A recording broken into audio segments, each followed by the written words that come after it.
네, 죄송하고요. 어쨌든 오늘 여러분들과 함께 귀한 말씀을 최선을 다해서 준비했습니다. 그래서 가장 중요한 건 주님께서 역사하셔야만 일들이 나타나는 걸 알고 있기에 주님만 의지하는 마음으로 이 단에 섰습니다. 그래서 여러분들과 함께 나누길 원하는 말씀이 있습니다. 마태복음 28장 16절에서부터 20절 말씀입니다. 마태복음 28장 16절에서부터 20절 말씀입니다. 마태복음 28장 16절에서부터 20절 말씀입니다.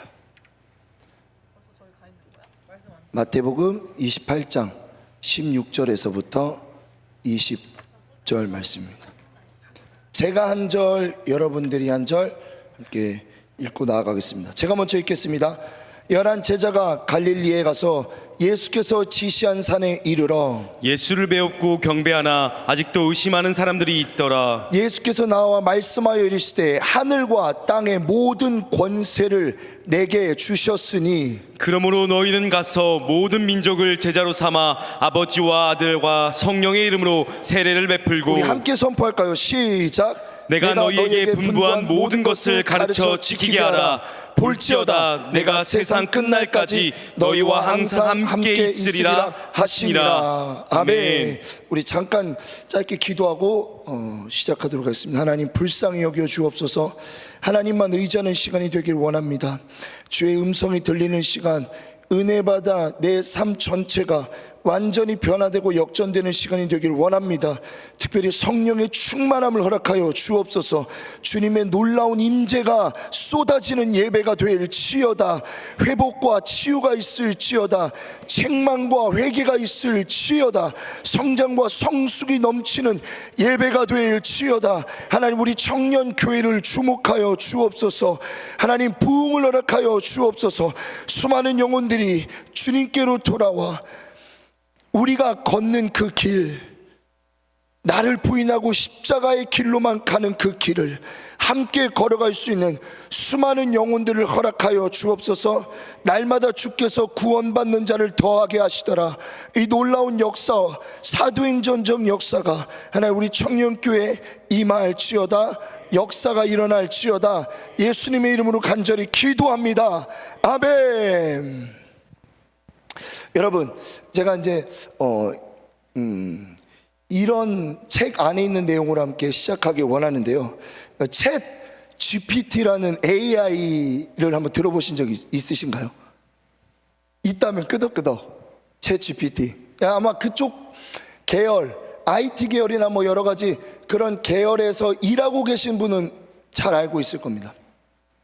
근데 이 챗 GPT가 할 수 있는 일이 참 많다고 그래요. 저도 어제 살짝 들어가 봐서 해봤는데 좀 놀랍더라고요. 근데 뭘 할 수 있냐면 논문을 쓸 수 있다고 합니다. 과제, 제안서, 뭐 소개서나 회사 문서, 뭐 기획서, 뭐 시나리오, 웹소설, 게임 계획, 그리고 뭐 책 쓰기나 홍보, 마케팅까지 자동화시켜주고, 더 나아가서 코딩, 그 영상을 한번 봤어요. 그 코딩을, 그러니까 이러이러한 코딩, 제가 잘 몰라서 좀 양해해 주세요. 그냥 할게요. 이러이러한 코딩을 만들어줘 라고 그 채팅이 딱 치면 1초 만에 나와요. 1초 만에. 이런 것들을 보면서 좀 놀랍기도 하고, 그리고 저희 나라는 그렇게 모르겠어요. 이게 그렇게 유행인지 모르겠지만 이제 전 세계적으로 이게 좀 많이 유행이라고 합니다. 이 객관적인 자료가 있는데요. 이 챗 GPT가 100만 유저를 모으는데 단 5일 걸렸다고 합니다. 5일. 그런데 이 유명 SNS나 컨텐츠와 비교해 보면 그 유저를 모으는 시간, 그것을 대비해 보면 정말 놀랍다 그래요. 2억 명을 모으는데 딱 2달을 걸렸습니다. 근데 인스타그램은 2년 5개월, 유튜브는 2년 10개월, 구글은 약 8년이 걸렸다 그럽니다. 그러니까 이런 객관적인 자료를 보니까 지금 전 세계적으로 이 챗 GPT에 대한 열풍이 굉장히 강하게 불고 있다는 것을 이제 볼 수 있습니다. 어마무시하게 인기몰이라는 거죠. 근데 왜 이렇게 이용자가 많은가? 왜 이렇게 이용자가 많은가? 하고 보니까요, 책에 있는 내용을 한번 읽어드릴게요. 챗 GPT는 검색의 판을 바꿉니다. 비 오는 날 어울리는 음악 20곡만 추천해줘 라고 말하자 순식간에 20곡의 음악이 추천되었는데, 사용자가 또 이렇게 묻습니다. 방금 내가 추천해준 음악 중에서 밝은 분위기의 노래를 추려줄래? 그러자 문제없다고 하면서 챗 GPT는 두 곡을 골라줍니다. 이 두 번째 질문은 그 포털 사이트에서는 있을 수 없는 일이죠. 이미 나왔던 그 검색을 기반으로 또 다른 질문을 한다? 이거는 있을 수 없는 일입니다. 그러면서 이제 또 책의 내용입니다. 일반적인 검색에서 두 번째 질문은 있을 수가 없습니다. 두 곡 중에서 2020년 이후의 노래는 없어? 라고 세 번째 질문했는데 답은 없다였습니다. 대화형 검색은 그냥 키워드로 검색하는 것보다 훨씬 인간적입니다. 키워드를 잘 몰라도 천천히 범위를 좁혀가면서 찾아가면 됩니다. 포털 사이트에서 비 오는 날 어울리는 음악으로 검색하면 되는 거 아니야? 라고 생각하실 분도 있을 겁니다. 그래서 준비했습니다. 사진 한번 띄워주세요. 그렇게 검색했을 때 어떤 결과를 얻게 될까요? 이게 챗 GPT를 이용해서 검색한 결과입니다. 그러니까 비 오는 날 어울리는 곡 20곡만 추천해줘. 딱 저렇게 나오는 거예요. 두 번째 한번 보여주실래요? 이거는 포털 사이트인 거예요. 포털 사이트에서 똑같은 질문을 가지고 검색했을 때 나오는. 그래서 이런 엄청난 파급적인 효과와 동시에 새로운 변화를 몰고 오는 챗 GPT에 대한 위협을 느낀 이 구글이 책에서 이런 입장을 소개했어요. 실제로 뉴욕타임스나 포브스, 시넷 같은 유력지들은 2022년 12월 말에 구글의 CEO인 선다 피차이가 챗 GPT가 제기하는 위협에 대응하기 위해 구글의 AI 전략을 뒤집기 시작했다는 기사를 내보냈다. 제목은 이랬습니다. 영어로는 안 읽을게요. 새로운 챗봇은 구글 검색 비즈니스의 적신호. 이게 딱 제목인 겁니다. 그러면서 이어서 이렇게 얘기합니다. 이 제목은 뉴욕타임스의 기사 제목입니다. 왜 챗봇이 검색이 대안이 되는 것일까요?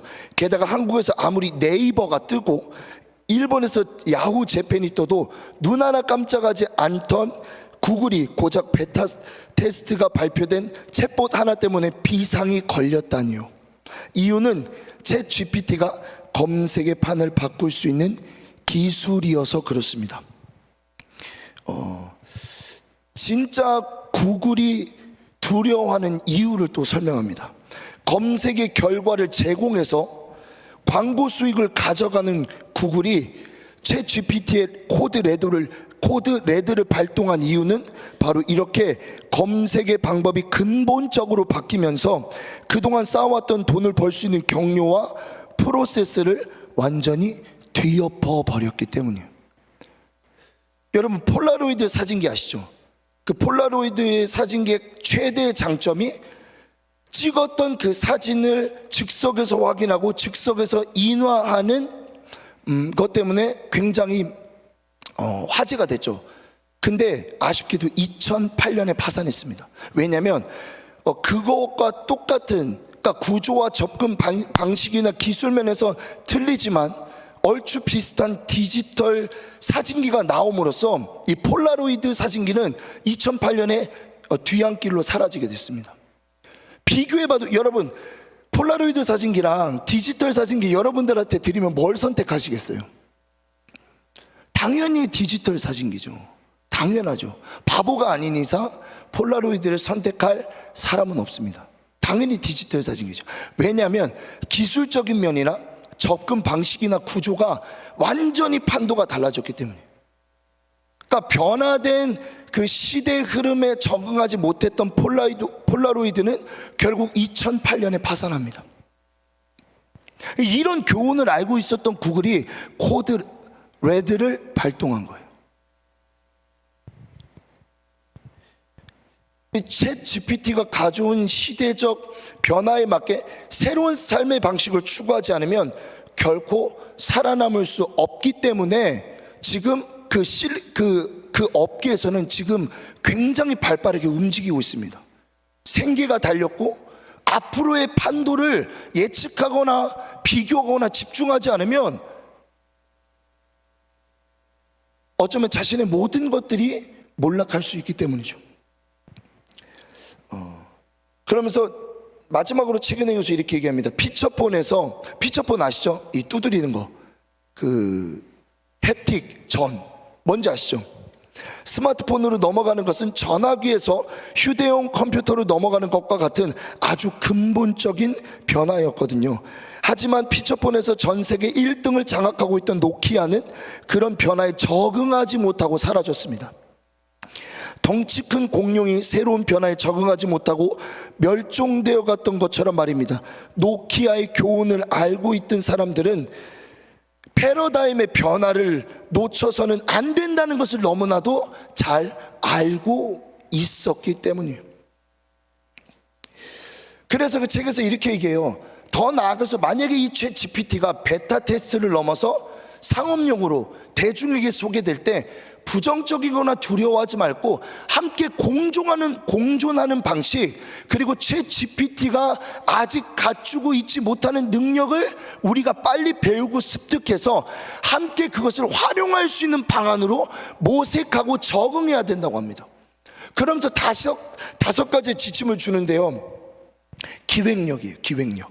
그리고 재구성, 구성된 것을 가지고 재구성하는 능력, 그리고 창발성은 이미 있던 것을 아주 절묘하게 이어가는 그 원리를 말합니다. 설득과 리더십, 그리고 공감과 휴먼 터치, 이 다섯 가지의 내용이 챗 GPT가 결코 가질 수 없는 능력이라고 합니다.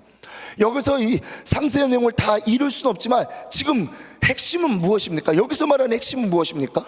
그러니까 변화하는 시대를 올바르게 인식하고 그에 맞는 생활 방식으로 살아가지 않으면 새로운 시대 속에서 결코 살아날 수 없다는 것을 지금 책에서 얘기하는 거예요.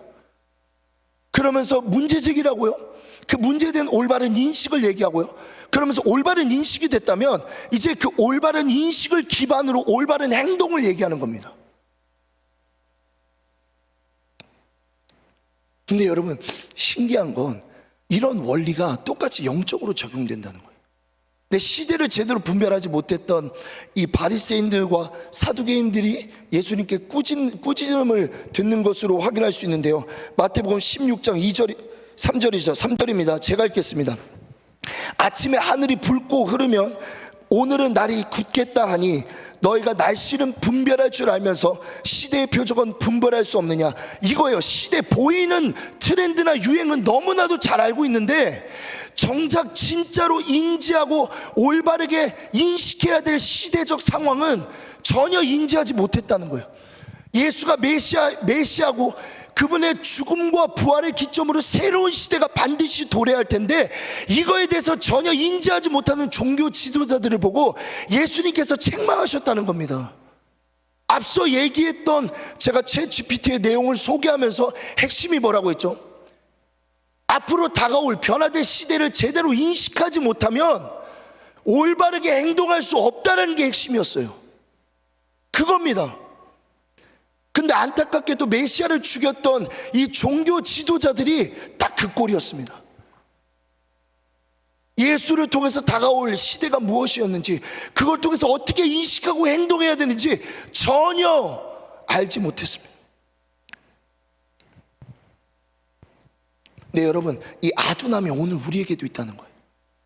이 아두남, 그때 당시에 율법학자요 서기관으로, 그리고 어려서부터 최고의 교육을 받고 훈련을 받았던 그 엄청난 훈련된 사람들조차도 시대를 분별하지 못했던 그 아두남의 원리가 오늘 우리에게도 있다는 겁니다. 이거예요. 지금이 예수를 통해서 어떤 시대가 도래했는지에 대한 개념이 없을 뿐만 아니라 알려고도 하지 않고 알려고도 하지 않다 보니까 내가 지금 이 순간 내가 숨을 쉬며 살아가고 있는 이 순간에 내가 어떤 행동, 무엇을 따라가야 되는지 모른다는 겁니다.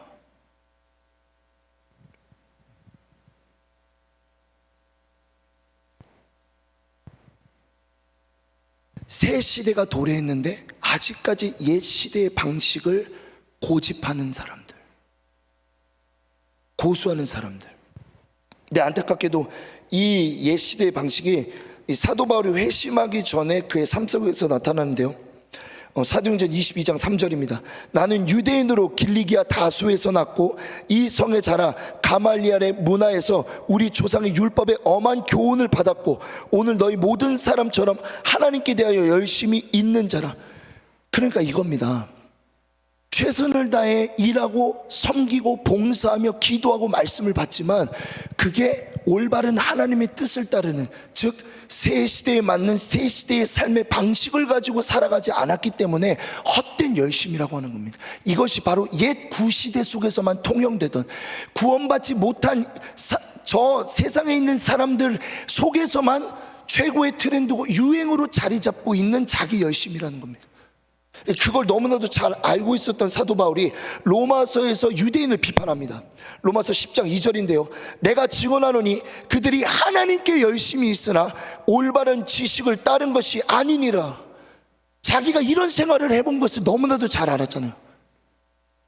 하나님의 뜻을 따르지 않는 그 열심이 무엇인지 너무나도 잘 알고 있었기 때문에 그 길을 똑같이 걸어가고 있는 이 로마의 유대인들에게 이런 일에 대한 어떤 권면 그리고 비판이 있었던 겁니다. 우리도 똑같지 않나요? 지금 새 시대가 도래했습니다. 전혀 다른 패러다임을 갖고 전혀 다른 삶의 방식을 갖고 살아가야 되는데 아직도 옛 구시대의 시대를 가지고 옛 구시대의 방식을 가지고 살아간다, 그 말입니다. 무엇을 먹을까, 무엇을 볼까, 무엇을 가지고 살아가야 될까, 무엇이 나에게 있어서 가장 유익과 이익이 되는지만 생각하지, 진짜 하나님의 올바른 뜻과 열심이 아니라는 겁니다. 그런 관점에 있어서 우리는 노키아와 또 폴라로이드, 이 변화되는 시대를 간파하지 못해서 뒤안길로, 역사 뒤편으로 몰락해 가고 있던 그들과 같이 우리 또한 영적으로 몰락해 가는 거 아닐까요? 여러분, 심각한 일이에요. 이 시대에만 통용되는 삶의 방식이 있습니다. 그걸 깨닫지 못하면 아무리 이 자리에 예배를 드리고 아무리 많은 말씀을 읽고 기도를 해도 도태될 수밖에 없어요. 그 원리가 그렇습니다.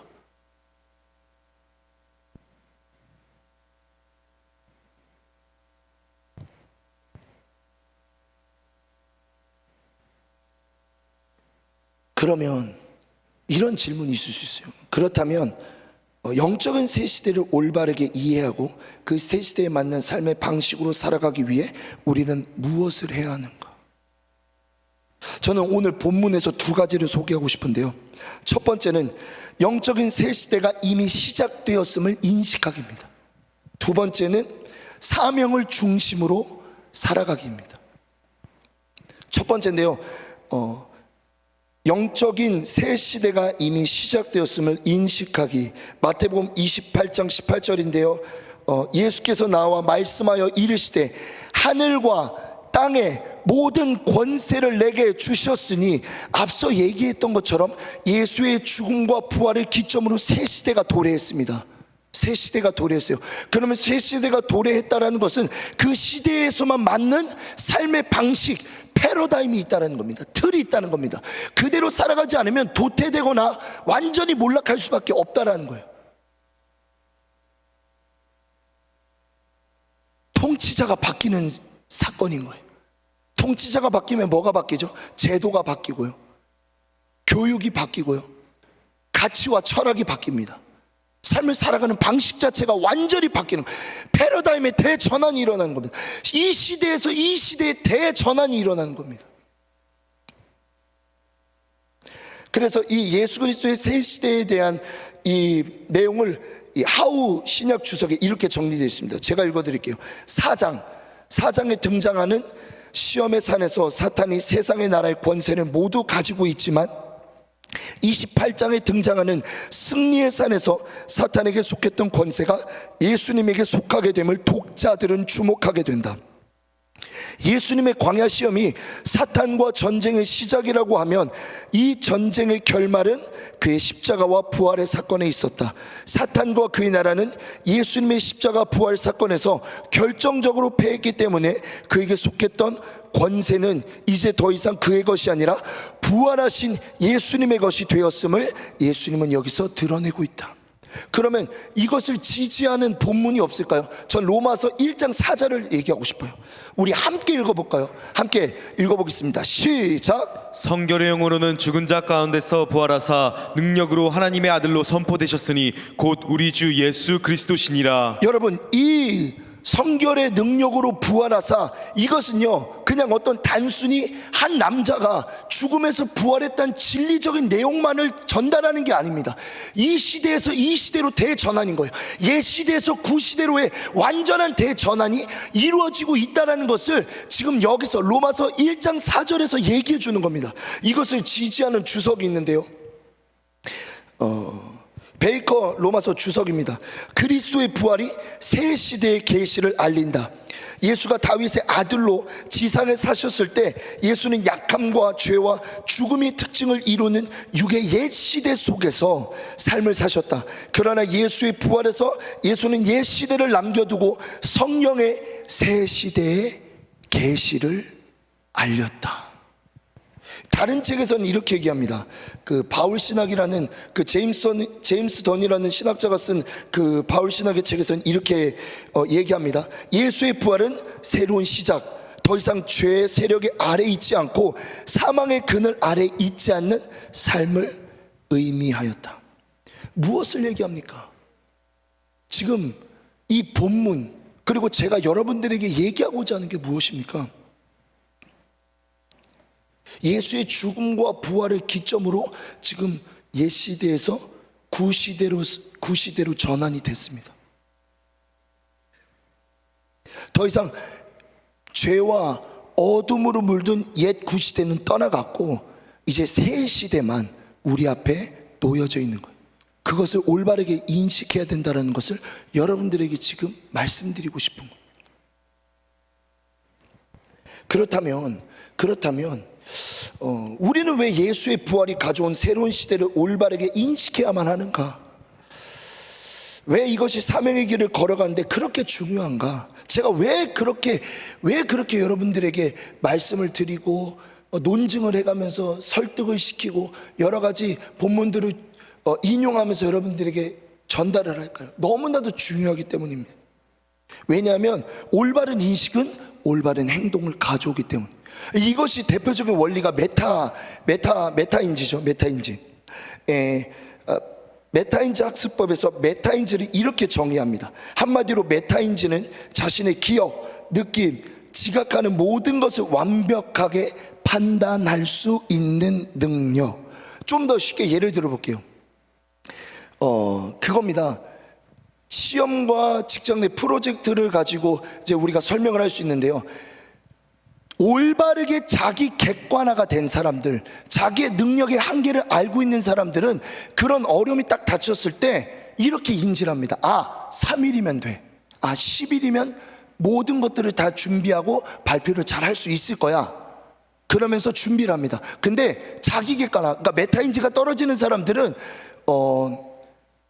잘못 시간을 설정하겠죠. 프로젝트나 그 시험 준비에 대한 잘못된 기간을 설정한 다음에 프로젝트를 망치거나 혹은 시험에 대한 좋지 않은 성적을 받는 것을 예로 볼 수 있습니다. 성인지도 그래요. 사실 제가 이제 군대에 있을 때 그 성인지 포스터를 많이 봤거든요.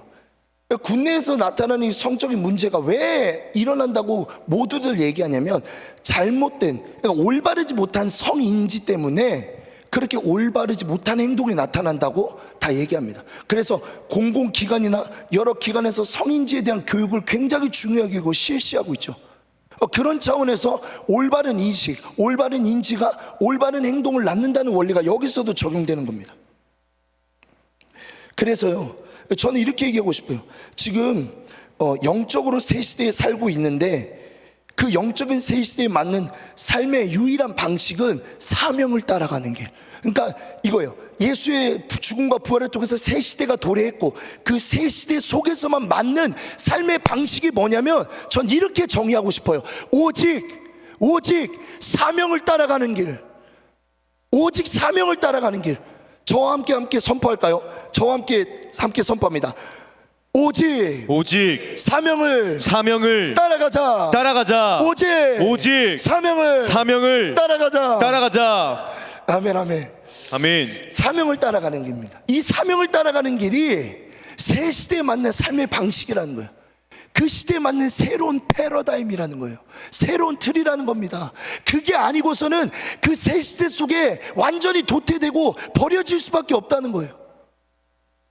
여러분 이해하시죠? 제가 지금까지 왜 그렇게 얘기를 하면서 새 시대를 얘기했는지.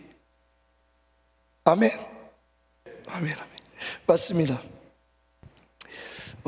근데 이 올바른 인식과 올바른 행동에 대한 탁월한 한 사람이 있어요. 누굴까요? 맞습니다. 사도 바울입니다. 굉장히 탁월했어요. 성경 곳곳마다 이 올바르지 못한 행동, 그러니까 새 시대에 맞는 올바르지 않는 행동을 지적하는 몇 군데가 있습니다. 그 중에 에베소서 4장 22절인데요 너희는 유혹의 욕심을 따라 썩어져가는 구습을 따르는 옛 사람을 벗어버리고 오직 너의 심령이 새롭게 되어 하나님을 따라 의와 진리의 거룩함으로 지으심을 받은 새 사람을 입으라. 아멘. 무엇을 인지합니까? 구습을 따르는 옛 사람을 벗어버리라는 이 말에서 무엇을 우리가 느낄 수 있죠? 이 사도 바울은 지금 새 시대 속에서 맞지 않는 낡은 전통을 따르지 말라는 거예요. 두 번째는 뭐가 있을까요? 새 사람을 입으라. 올바른 삶의 방식을 권면하면서 그의 권면 속에서는 그는 이미 새 시대가 시작되었음을 암시하고 있다는 거죠. 더 이상 뒤떨어지는 옛 시대의 방식을 버리고 새 시대를 올바르게 인식하고 그 새 시대에 맞는 삶을 살아가라는 겁니다.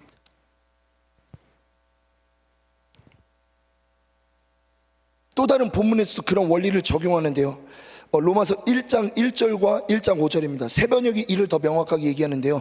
제가 읽겠습니다. 그리스도 예수의 종인 나 바울은 사도로 부르심을 받아 하나님의 복음을 전하라고 따로 세우심을 받았습니다.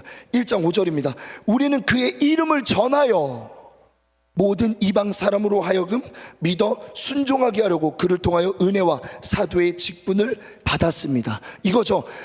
자신이 하나님께로부터 받은 것이 무엇인지 올바르게 인식하다 보니까 복음을 위해 택정함을 믿고 그것으로 말미암아 부르심을 받았다는 것을 올바르게 인지하니까 1장 5절에서 무엇을 선포합니까? 내가 너희에게 그리스도 예수의 복음을 전하였다. 이런 원리가 적용이 되는 거죠. 올바른 인식이 올바른 행동을 낳는다라는 원리가 오늘 여기서도 적용되는 거예요.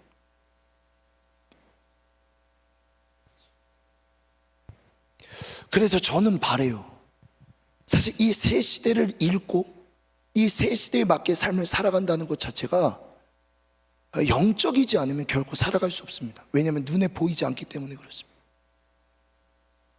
인간적인 노력이나 메타인지 여러 가지 교육을 통해서 훈련을 받는다 그래서 그것이 올바르게 인지되는 게 아니에요. 인식되는 게 아닙니다. 그래서 저는 기도합니다. 성령님, 오늘 이 시간에 모인 청년들이 그들의 영적으로 그들의 눈을 열어주시고 이미 새 시대가 시작되었다는 것을 깨닫게 하시고 그 새 시대에 맞는 삶의 방식이 오직 사명을 따라가는 것임을 알게 도와 주옵소서.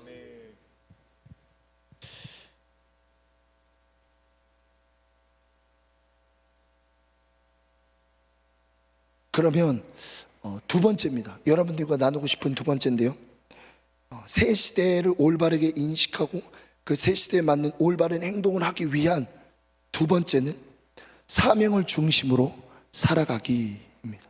마태복음 28장 19절에서부터 20절인데요. 우리 함께 선포하며 읽어봅시다. 시작. 그러므로 너희는 가서 모든 민족을 제자로 삼아 아버지와 아들과 성령의 이름으로 세례를 베풀고 내가 너희에게 분부한 모든 것을 가르쳐 지키게 하라. 볼지어다 내가 세상 끝날까지 너희와 항상 함께 있으리라 하시니라. 더 이상 예수의 죽음과 부활을 통해서 선포된 이 새 시대 속에서는 오직 사명이 아니고서는 살아갈 수 없는 구조로 세팅이 되어 있습니다.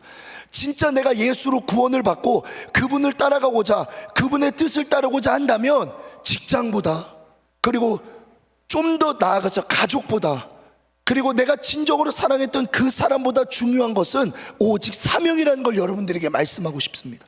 사명을 따르는 것에 있어서 방해되고 거치는 게 있으면 예수님 단번에 말씀하세요. 모든 것들을 버려두고 나를 따라오라. 모든 것들을 버려두고 나를 따르라. 그런 차원에서 사명의 길을 가는 것은 너무나도 중요할 뿐만 아니라 새 시대가 요구하는 유일한 삶의 방식이라는 겁니다. 아멘이실까요, 여러분? 아멘. 아멘이십니까? 아멘. 사명을 따라가길 원하십니까? 아멘. 사명을 따라가길 원하십니까? 아멘. 사명을 따라가길 원하십니까? 아멘. 네, 이 본문 안에서 사명이라는 걸 구체적으로 말씀드리자면 제자를 삼고 제자를 삼아 이겁니다. 그러니까 제자를 삼기 위해서 세 가지가 전제돼야 되는데요. 모든 민족에게로 가라. 그리고 아버지와 아들과 성령의 이름으로 세례를 베풀라. 그리고 내가 너에게 분부했던 모든 것을 가르쳐 지키게 하라. 왜냐하면 제자를 삼기 위함이다 라고 이해하셔도 좋을 것 같습니다. 여러분, 그 터미네이터 영화 보셨죠? 거기서 그 영화 중에서 그 줄거리에 거의 그 이야기를 지배하는 내용이 무엇입니까? 그거잖아요. 미래에서 한 살인 그 병기를 보내서, 터미네이터라 그러죠. 터미네이터를 보내서 인류를 구원할 그 주인공 존 코너를 죽이고자 하는 사명을 가지고 간다는 거예요. 근데 사실 조금 부정적인 예를 들었지만 너무나도 확실한 모습을 보여주기 때문에 그래요. 그러니까 존 코너를 중심으로 두고 타겟을 딱 잡은 그 터미네이터가 다른 어떤 사람들이나 어떤 사건들을 신경 쓰지 않습니다. 혹은 그 존 코너를 죽이기 위해서 다른 어떤 희생도 불사하고 다른 어떤 문제도 그냥 아무렇지 않게 일으킨다는 거예요. 오늘 우리에게 이런 관점이 필요한 거 아닙니까? 사명을 위해서 무엇이든 할 수 있어야 되는 거 아닙니까? 사명을 위해 필요하다면, 사명과 불필요한 게 있다면 버려두는 게 맞지 않습니까? 오직 사명을 따라가는 것이 하나님의 뜻이 아닐까요?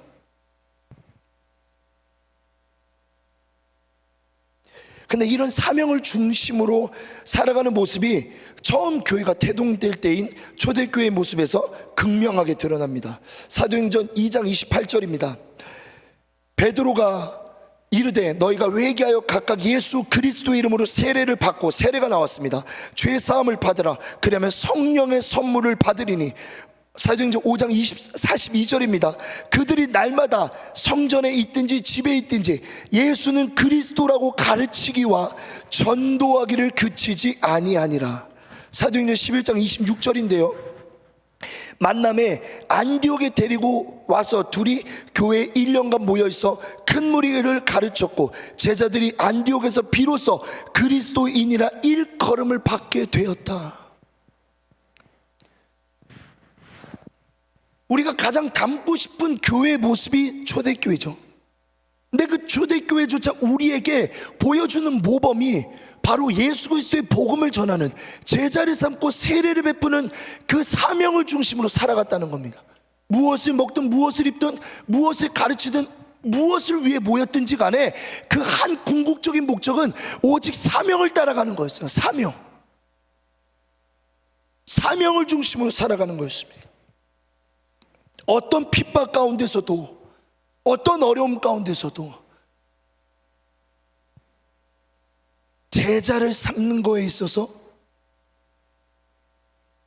가장 최선으로 일했던 그들의 본업은 사명이었어요. 지금과 같은 직업적 소명의 개념이 아니었습니다. 사명이었습니다. 그들의 삶의 중심에 이 마음에 갖고 있었던 것은 오직 사명이었습니다. 여러분, 무엇을 위해 일하고 계십니까? 무엇 때문에 살아가고 계십니까? 무엇 때문에 돈을 벌고 무엇 때문에 그렇게 열심을 다해 미래를 준비하십니까? 만약에 그런 것들이 사명을 위한 게 아니라면 여러분 정말 다시 한 번 더 생각해 보아야 할 때입니다. 사명을 따라가길 소망합니다. 사명을 따라가길 소망합니다. 그렇다면 이런 또 질문이 있을 수 있어요. 그러면 사명을 중심으로 살아가는 게 무엇인가? 어떻게 해야 사명을 중심으로 잘 살아갈 수 있는가? 전 여러분들과 마지막으로 두 가지 지침을 나누기 원합니다. 첫 번째는요, 사명을 중심으로 관계 맺기입니다. 사명을 중심으로. 마태복음 28장 19절인데요. 그러므로 너희는 가서 모든 민족을 제자로 삼아 아버지와 아들과 성령의 이름으로 세례를 베풀고, 모든 민족에 가는 이유가 그겁니다. 제자를 삼기 위해, 그러니까 그들을 제자로 삼기 위해 요구돼야 할 조건이나 또 그들을 제자로 삼지 못할 이유가 없다는 거예요. 누구든 받아들일 수 있고 누구든 포용할 수 있고 누구든 수용할 수 있다는 겁니다. 무엇 때문에 그래요? 사명 때문에. 사명을 중심으로 관계를 맺을 수 있다는 겁니다. 누구든 사랑할 수 있는 거예요. 근데 여러분, 진짜 이 굉장한 원리가 예수님이 이미 우리에게 모범으로 보여주셨습니다. 한번 볼까요? 마태복음 10장 2절입니다. 12사도의 이름은 이러하니 베드로라 하는 시몬을 비롯하여 그의 형제 안드레와 세베대의 아들 야고보와 그의 형제 요한, 3절입니다. 빌립과 바돌로메, 도마와 세리 마테, 알페오의 아들 야고보와 다데오, 가나나인 시몬 및 가롯 유다 곧 예수를 판 자라. 여기서 여러분들 발견하셨습니까? 무엇이 조금 문제가 있는지 제가 설명을 드리면, 정치적인 성향이 양극단으로 나누는 제자가 둘이 있었어요. 첫 번째는 세리마티입니다. 친로마 성향, 로마에게 충성을 다했던 그런 정치적인 성향을 갖고 있었고요. 두 번째는 가나나인 시몬입니다. 민족주의예요. 친이스라엘, 반로마 성향을 가지고 있었지만 예수님께서는 이 둘을 어떤 관점으로 보셨냐면 사명을 중심으로 관계를 맺으셨다는 거예요. 아무 편견이나 아무 지적도 하지 않으셨습니다. 그냥 사명을 중심으로 바라보니까 관계가 되는 거예요. 품을 수 있는 겁니다. 왜요? 무엇 때문에 그렇습니까? 무엇이 목적입니까?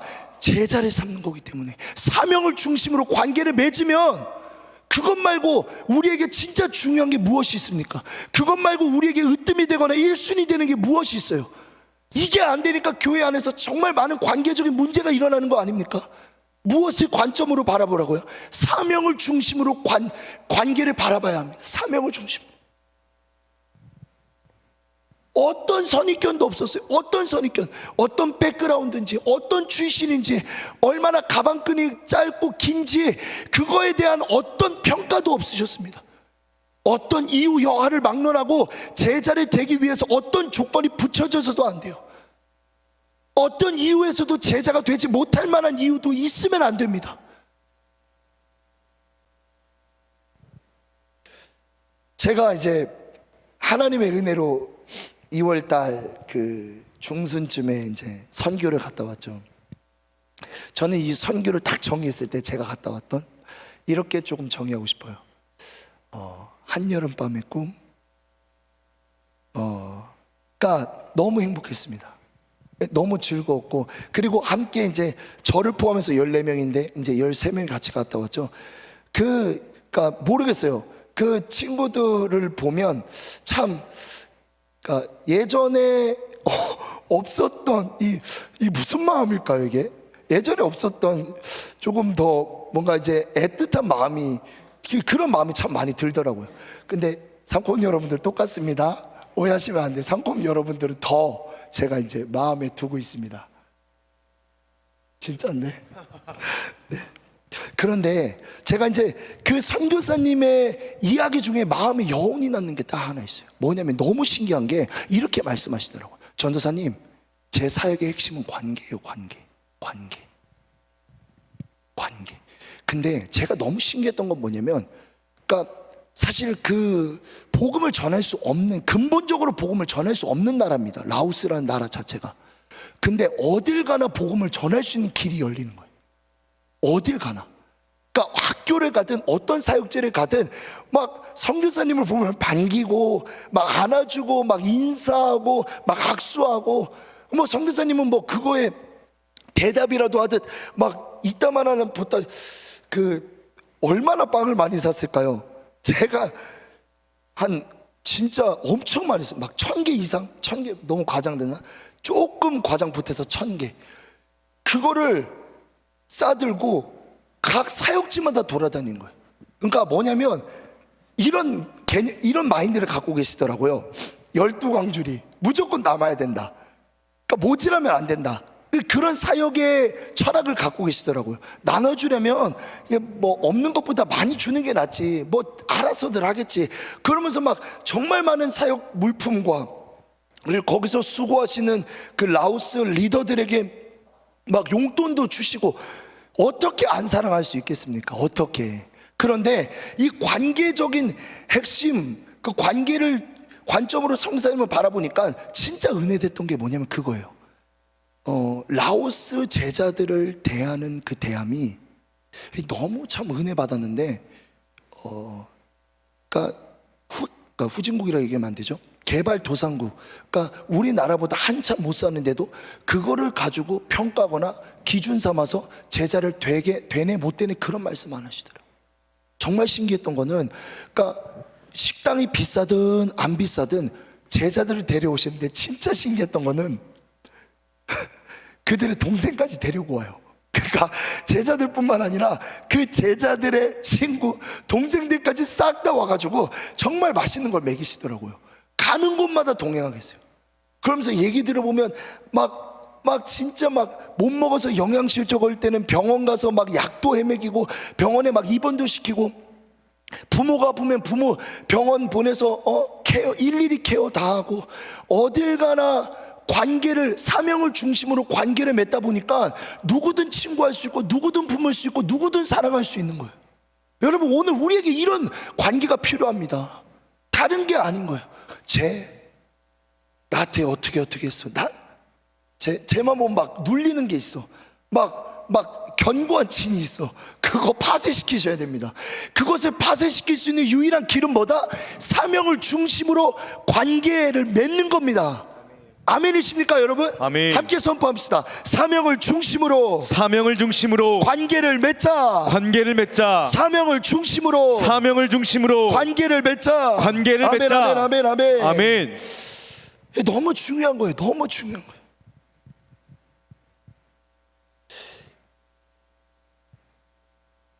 고린도전서 9장 22절입니다. 약한 자들에게 내가 약한 자와 같이 된 것은 약한 자들을 얻고자 함이요, 내가 여러 사람에게 여러 모습이 된 것은 아무쪼록 몇 사람이라도 구원하고자 함이니. 23절입니다. 내가 복음을 위해 모든 것을 행함은 복음에 참여하고자 함이라. 사도 바울의 자세가 이랬다는 거예요. 누구를 만나나, 누구에게 접근하나 복음을 위해, 복음에 참여하기 위해 관계를 맺었다는 거예요.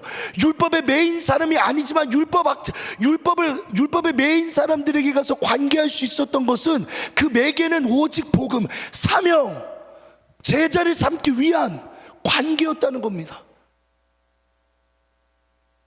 율법이 없는 자가 아니지만 율법 없는 자에게 가서 친구하고 관계를 맺을 수 있는 것도 사명을 중심으로 관계를 했기 때문에 그래요. 율법이 없다라는 것은 여러분, 이거는 굉장한 이념 차이입니다. 이념이라기보다는 이거는 근본적으로 다른 차이. 우리는 뭐 성격이나 어떤 막 여러 가지 다툼을 통해서 틀어지지만, 이거는요 상종할 자들이 못 되는 거예요, 유대인들에게 있어서. 근데 그 허물, 그러니까 부정한 자들인 겁니다. 죄인과 여러분들, TV에 나오는 사람이 내 친구라고 알려지면 사람들이 어떻게 시선을 볼까요? 이런 거랑 똑같은 거예요. 그런데 그가 관계를 맺을 수 있고 그 관계 가운데서 탁월함을 보일 수 있었던 것은 오직 사명을 중심으로 했기 때문입니다. 두 번째입니다. 어떻게 하면 사명을 중심으로 살아갈 수 있을까? 두 번째 지침은요, 사명을 중심으로 내가 먼저 제자처럼 행하고 가르치기. 마태복음 28장 20절입니다. 내가 너희에게 분부한 모든 것을 가르쳐 지키게 하라. 내가 너희에게 분부한 모든 것을 가르쳐 지키게 하라. 볼지어다 내가 세상 끝날까지 너희와 항상 함께 있으리라 하시느니라. 여러분, 사실 누군가를 가르치기 위해 전제돼야 될 것은 무엇일까요? 맞습니다. 내가 가르치는 그 가르침에 능통해야 되고 삶으로 몸소 실천해야 된다는 전제가 있어야 됩니다. 사실 기독교가 욕먹는 이유가 여기에서 많이 어긋나기 때문에 그래요. 우린 예수님의 가르침을 날마다 설교나 말씀과 또 여러 기타 교육을 통해서 듣습니다. 보고 듣고 훈련하고 행동하는 그런 좋은 바운더리 안에서 자라고 있지만, 사실 세상으로 나가면 언행 불일치가 많이 일어나죠. 어쩌면 더 좀 이기적이라고 할까요? 더 시기하고요, 더 용서하지 못하는 모습을 볼 때가 있습니다. 더 섬기기보다는 섬김을 받기를 원하고, 이런 상황에서 우리의 전도와 가르침이 세상 사람들에게 얼마만큼 진정성 있게 그들에게 다가갈 수 있을까요? 마태복음 20장 28절입니다. 인자가 온 것은 섬김을 받으려 함이 아니라 도리어 섬기려 하고 자기 목숨을 많은 사람들에게 대속물로 주려 함이라. 예수님이 먼저 우리에게 보이셨습니다. 마태복음 28장 19절에서 얘기했던 너희에게 분부한 모든 것을 가르쳐 지키게 하라, 20절이죠. 가르쳐 지키게 하라는 그 분부한, 예수님께서 우리에게 주셨던 그 지침을 본인이 먼저 몸소 보이시고 실천하셨던 거예요. 요한복음 13장 14절입니다. 내가 주와 또는 선생이 되어 너희 발을 씻었으니 너희도 서로 발을 씻어주는 것이 옳으니라. 15절입니다. 내가 너에게 행한 것 같이 너희도 행하게 하려 본을 보였노라. 먼저 낮아지셔서 발을 씻는 행위는 내가 종입니다, 내가 당신의 종입니다 라는 내용을 내포하고 있는 겁니다. 종들밖에 그 일을 하지 않았습니다. 그런 차원에서 예수님이 먼저 낮아지셨고 먼저 본을 보이셨던 그 내용을 가지고 제자들에게 지침을 하시는 거예요. 권면을 하시는 겁니다. 사명을 주시는 거예요.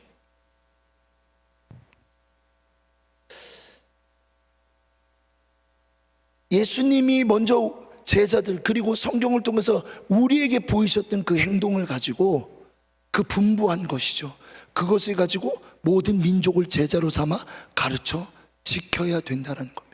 전제가 내가 먼저 사명을 중심으로 제자처럼 행동하고 가르치는 겁니다. 제가 이제 2016년, 14년으로 기억하는데요, 딱 전화가 왔어요. 현수야, 나랑 그 목자 사역 같이 안 해볼래? 누군지 아시죠? 김동희 목사님이 연락 오셨는데요, 제가 이렇게 말했죠. 이제 목사님, 제가 이제 브라질 유학 때문에 좀 많이 힘들어요. 이러니까 그래, 가기 전까지 좀 섬기자. 그래서 이제 그렇게 시작됐던 게 8, 9년의 시간입니다. 그러니까 사역자이기 전에 청년에서부터 웃으라고 좀 이렇게 성대모사란 건데, 나중에는 좀 더 혹시 기회가 있으면 더 완벽하게 좀 해놓겠습니다. 네. 그래서 분위기가 반전을 요구했는데 다르게 이제 흘러가 좀 당황스러운데요. 어쨌든 8, 9년의 시간, 목사님과 함께 사역을 하게 됐는데요. 목사님의 모습을 보면서 제가 정말 참 신기했던 것은 그거예요.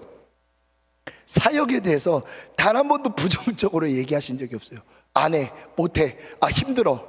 저 진짜 단 한 번도 이 얘기를 들어본 적이 없어요. 사역을 하면서. 그래서 오히려 이끌어 주시고 또 어떻게 사역하는지 몸소 보여주셨는데, 만약에 목사님의 가르침과 삶이 일치되지 않는 상태에서 나에게 가르치셨다면 제가 이렇게 얘기했죠.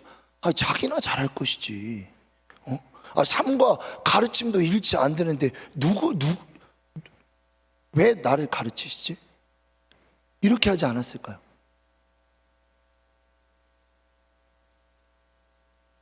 근데 목사님과 함께 사역하면서 봤을 때 이게 삶과 가르침이 일치된 것을 정말 많이 봤습니다.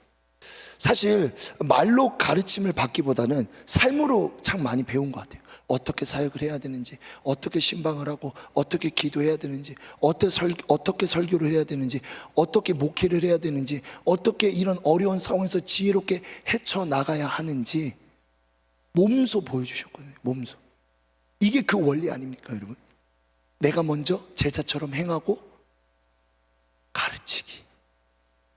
이게 오늘 우리에게 요구되는 너무나도 중요한 상황이라.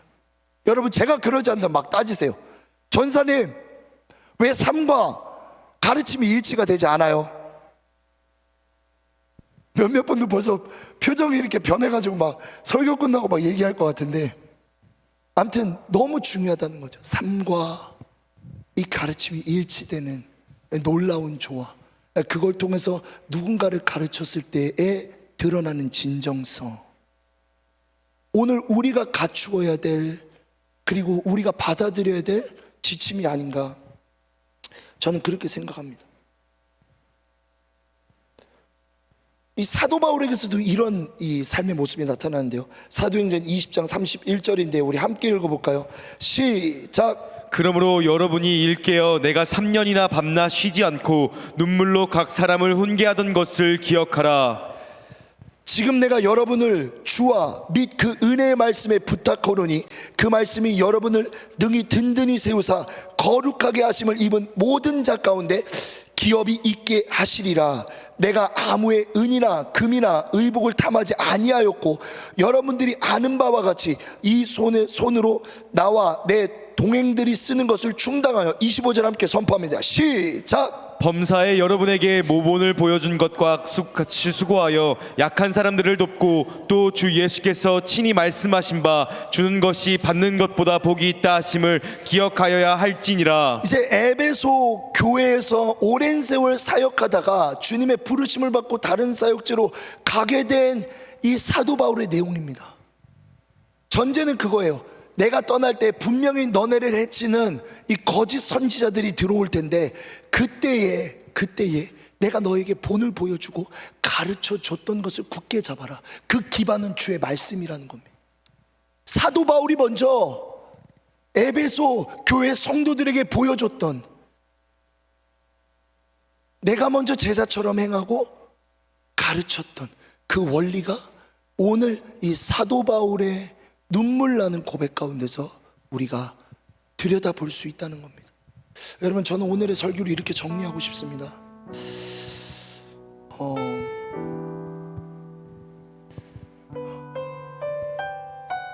사명을 따라가는 삶이요, 내가 진정으로 예수를 믿고 구원을 받았다면 그것은 새 시대 가운데 놓여진 새로운 패러다임, 삶의 방식이라는 것을 이해하셔야 합니다.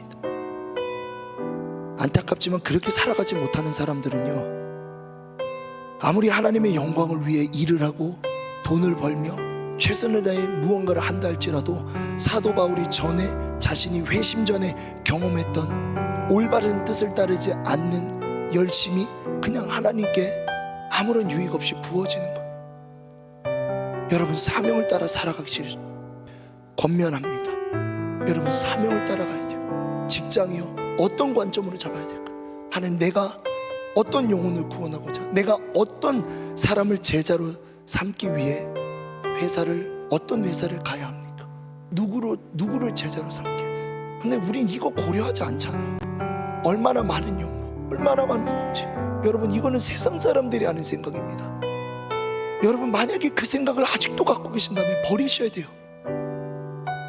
여러분, 그런 걸로 사명을 따라갈 수 없습니다. 이 자리에 있다 그래서 하나님께 영광이 되는 게 아닙니다.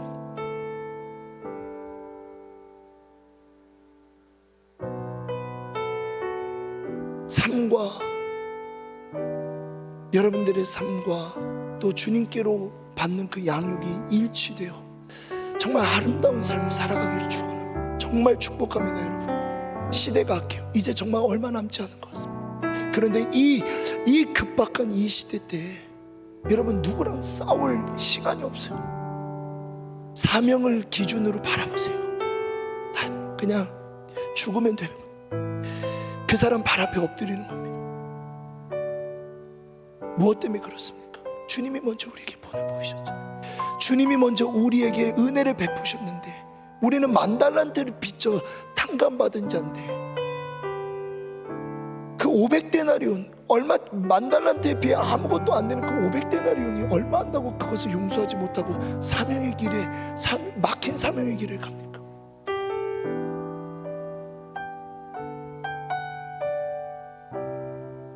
하나님, 저에게 은혜를 베풀어 주옵소서. 사명의 길을 가기 원합니다. 사명의 길을 가기 원합니다. 오직 사명의 길을 가기 원합니다.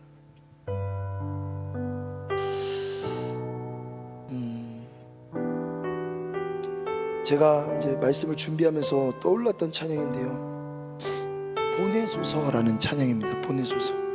이 안에 있는 가사 내용 자체가 사명을 따라가는 그 삶의 내용을 보이면서 또 그 가운데 그 내면의 갈등, 그러면서 이제 다시 주님의 길을 선택하는 그런 참 우리의 모습이 오늘 찬양에 담겨져 있어서 제가 선택을 했는데요, 우리 함께 찬양하며 나아가 볼까요? 간절한 마음을 가지고 사명을 따라가기 원합니다라는 고백을 가지고 우리 함께 찬양하기 원합니다. 함께 마이크 잡고 주님 나를 택하사 잃어버린 자에게 아버지의 사랑을 나누게 하시네.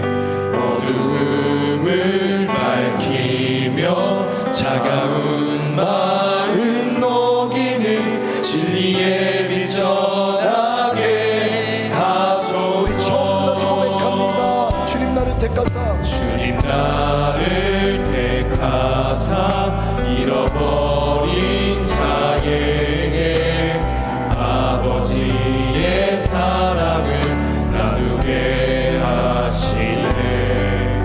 어두움을 밝히며 차가운 마음 녹이는 진리의 빛 전하게 하소서. 보내소서.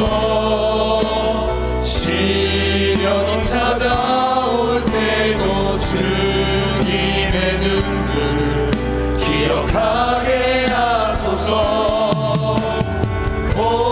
보내소서. 주께서 가신 길을 나도 걸어가게 하소서. 간절한 마음으로 주님, 내가 사명의 길을 가기 원합니다. 없는 자에게 생명의 그 말씀을 전하게 하시네. 목자 없는 양같이 다가가는 저들에게 주의 사랑 전하게 하소서. 보내소서. 시련이 찾아올 때도 주님의 눈물 기억하게 하소서. 보내소서.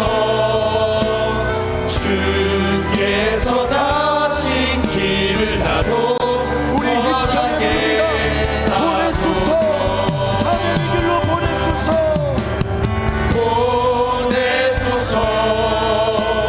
시련이 찾아올 때도 주님의 눈물 기억하게 하소서. 보내소서. 주께서 가신 길을 나도 돌아가게 나를 보내소서. 보내소서. 결단하며 나아갑니다. 사명의 길을 걸어가길 결단하며 나아갑니다.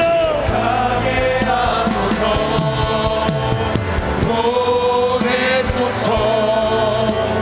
주께서 가신 길을 나도 걸어가길. 하나님, 사명을 따라가길 원합니다. 사명을 중심으로 삶을 살아가길 원합니다. 나를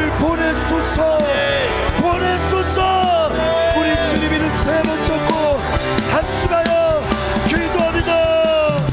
주여 주여 주여 주여.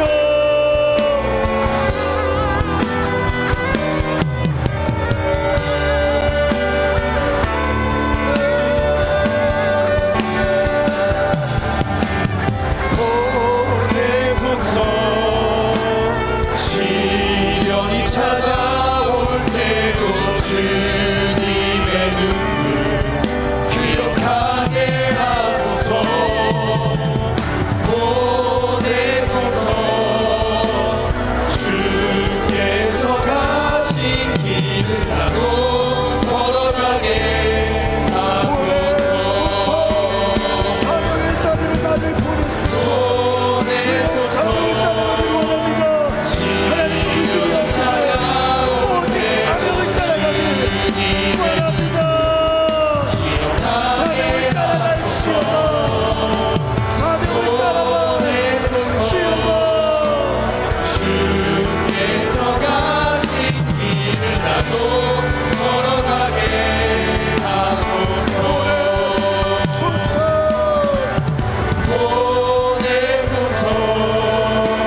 시련이 찾아올 때도 주님의 눈물 기억하게 하소서.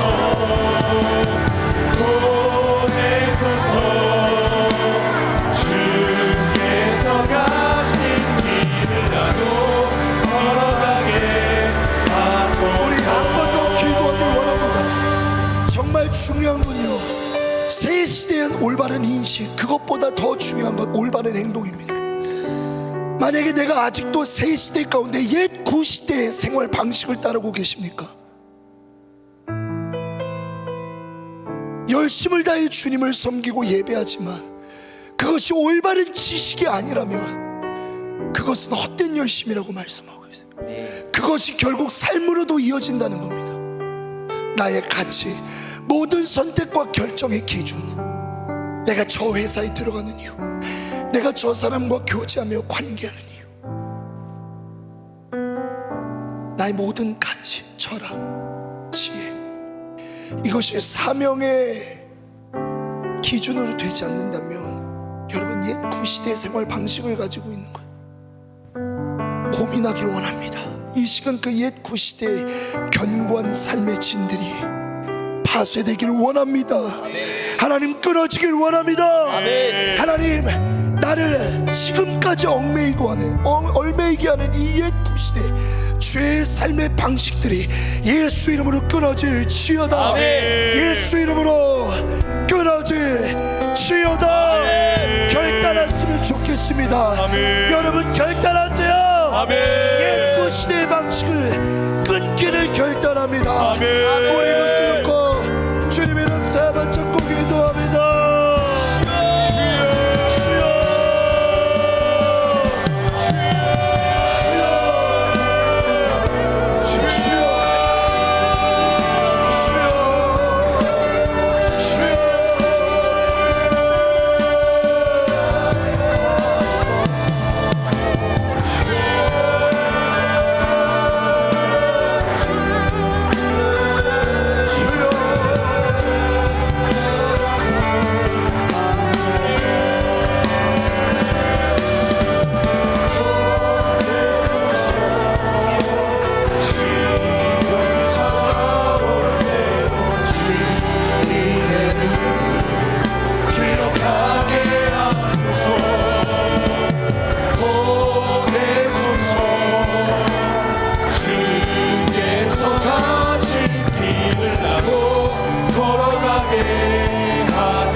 하소서. 시련이 찾아올 때도 주님의 눈을 기억하게 하소서.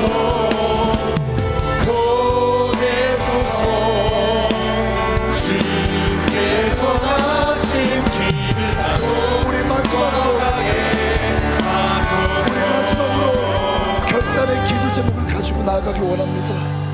주님, 제가 사명의 자리로 나아가기 원합니다. 지금 나에게 가장 중요한 것은 새 시대에 맞는 새 삶의 방식입니다. 새로운 패러다임입니다. 그것은 오직 사명을 감당하는 일 외에는 아무것도 아님을 고백합니다. 아멘. 그래서 사명을 따라가지 못했던 모든 삶을 뒤안길로 내려놓고 이제는 사명을 따라 제자 삼기 위해, 복음을 전하기 위해 내 삶의 온 관심과 초점이 사명에 맞춰지길 원합니다. 아멘. 라고 결단하시는 분들이 있습니까? 정말 결단하시는 분들은 함께 일어나기 원합니다. 일어나서 그 결단의 마음을 하나님께 올려드리기 원하는데요, 사명을 따라가기 원합니다. 어차피 그 길은 우리가 가는 길이 아니에요. 절대로 우리가 갈 수 없어요. 그러나 따르고자만 한다면, 결단하며 말씀과 기도로 준비만 된다면 하나님 그 길을, 우리를 업듯 그 길을 걸어가게 하실 겁니다. 그 길을 성령으로 함께 걷게 하실 것입니다. 아멘. 하나님, 오늘 일어나며 결단한 모든 지체들이 있습니다. 우리의 마음의 진정성을 보시고 사명을 따라가지 못하게 했던 그 모든 것들이 있습니다. 하고 싶으나 하지 못했던 것들이 있어요. 그것을 우리가 아무리 외치고 또 훈련을 한다 한들, 육체의 연단을 통해서 단련한다 한들 하나님 그 근본적인 문제를 해결할 수 없습니다. 그래서 이 시간 강력하게 성령을 의지합니다. 아멘. 오직 그 사명의 길을 따라가게 하실 분은 성령임을 고백하기에, 성령이 오늘 결단한 모든 청년들의 자세를 보시고 함께하여 주옵소서. 사명의 길을 걸어가라. 아멘. 사명의 길을 걸어가. 아멘. 지어다. 우리 이것을 놓고 주님의 세 번 잡고 합심하여 기도합니다.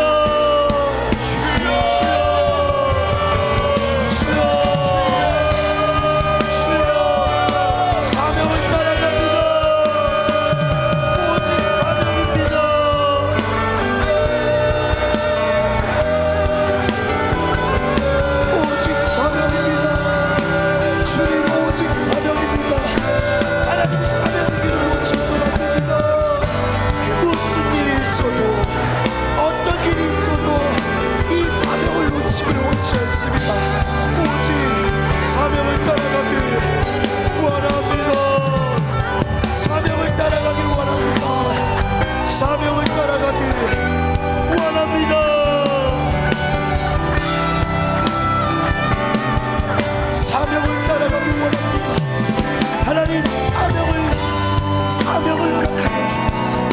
성령으로 사명을 따라가기 원합니다. 거침없이 사명을 따라가길 원합니다.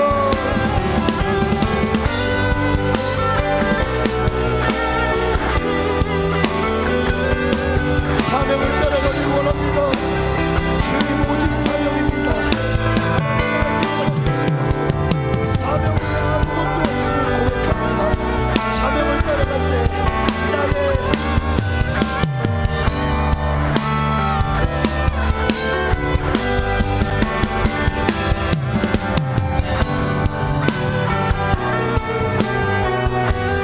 하나님, 오늘 말씀을 통해 우리에게 사명을 부여하셨습니다. 이미 새 시대 가운데 우리에게 허락하신 새로운 삶의 방식인 그 사명, 놓쳤다면 다시 한 번 더 기회를 허락하셔서 사명을 부여잡고 성령과 함께 그 길을 걸어가기를 원합니다. 옛 구시대의 삶의 방식을 타파하고 오직 주님이 허락하신 새 삶의 방식인 사명, 그것만이 우리 앞에 놓여져 있음을 고백합니다. 성령으로 붙잡게 하시고 그걸 붙잡은 모든 청년들에게 길을 열어 주옵소서. 사명을 따라가는 모든 청년들에게 영적으로 사방에 여호와의 샬롬이 있을지어다. 성령으로 충만할지어다. 주님을 따르라. 감사합니다. 예수님의 이름으로 간절히 기도합니다. 아멘.